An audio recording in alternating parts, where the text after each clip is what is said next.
Hello, everybody. Hello, hello. Welcome back to Tony D's Music Channel. I'm Tony D, and today is July 6th, possibly 2026. And today's a special day because we honor the day that John Lennon and Paul McCartney met way back in 1957, 69 years ago today. John was already a little bit of a, famous musician in the band The Quarrymen, performing at a church fete at St. Peter's Church in Woolton. And Paul happened to go with his friend, Ivan Vaughn. Paul, of course, thought he would meet girls, as a teenage boy does. They would go anywhere where they thought they'd meet girls. And Paul was quite enamored with this fellow, John. And John was performing this song called Come Go With Me by a mixed race group called the Dell Vikings. And, John, of course, it's funny because that was way before the internet. So John didn't really know all the lyrics, the song he was singing, because why would he? They were not printed anywhere. So he was singing the wrong lyrics to this song, Come Go With Me. He was singing Go With Me to the Penitentiary. And then Paul was showing off a bit. And then he showed him how to play the song 20 Flight Rock by Eddie Cochran. And this blew John away, was stunning to him because, this wasn't easy for him. He wasn't as virtuous on the guitar as Paul. And Paul knew all the chords and he knew the song. And this was their incredible first meeting. And, there's a great interview in the documentary 8 Days a Week from Ron Howard, which I will say is probably the worst documentary about the Beatles. But there is a good interview in there where Paul is talking about this meeting, and he's talking about what it was like meeting John. And I remember he said, I would go up to boys and I would ask them, they would say to him, oh, do you like football? Do you like this? He would say, no, I like writing songs. And then that would happen again and again. But then finally he met John, and it turned out they both love music and they both love to write songs together. So that was really the start of their friendship, was that mutual interest and, realizing that they both want to do this and realizing that they both love Elvis and all the other rock and roll greats from the 50s.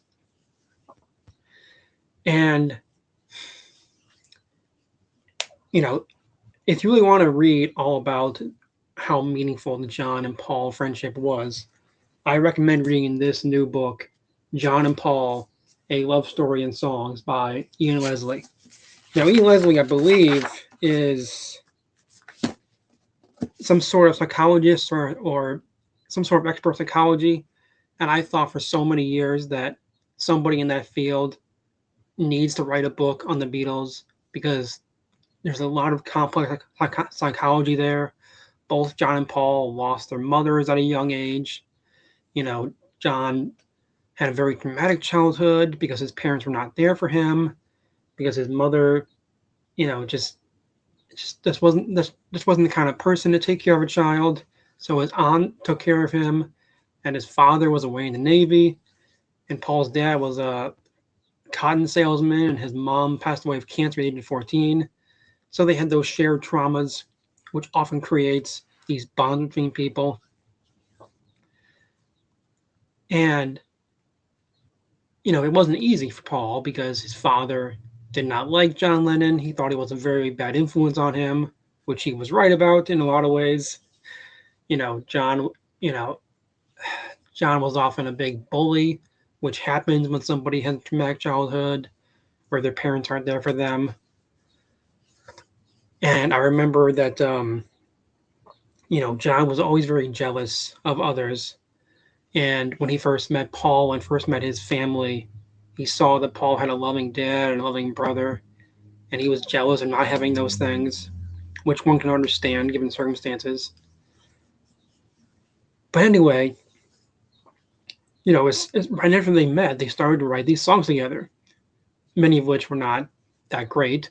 But when they started performing live, at the Cavern and the clubs in Hamburg, Germany.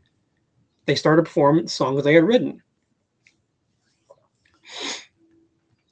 And of course, it's the John and Paul collaboration and the friendship that made the Beatles the cream of the crop that they were and still are.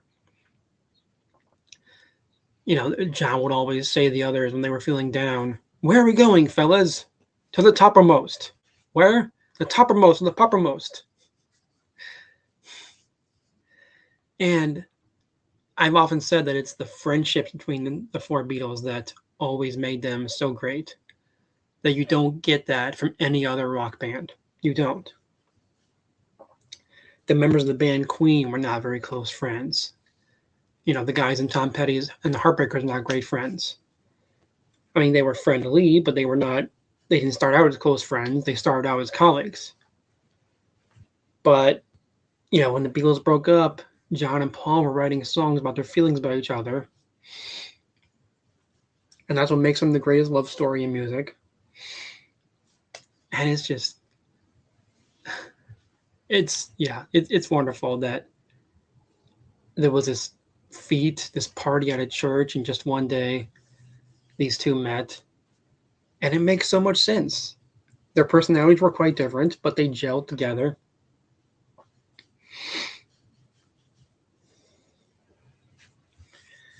So that's my salute to John and Paul on the day they met. I just want to wrap it up there and say thank you for the music, John and Paul. Thank you.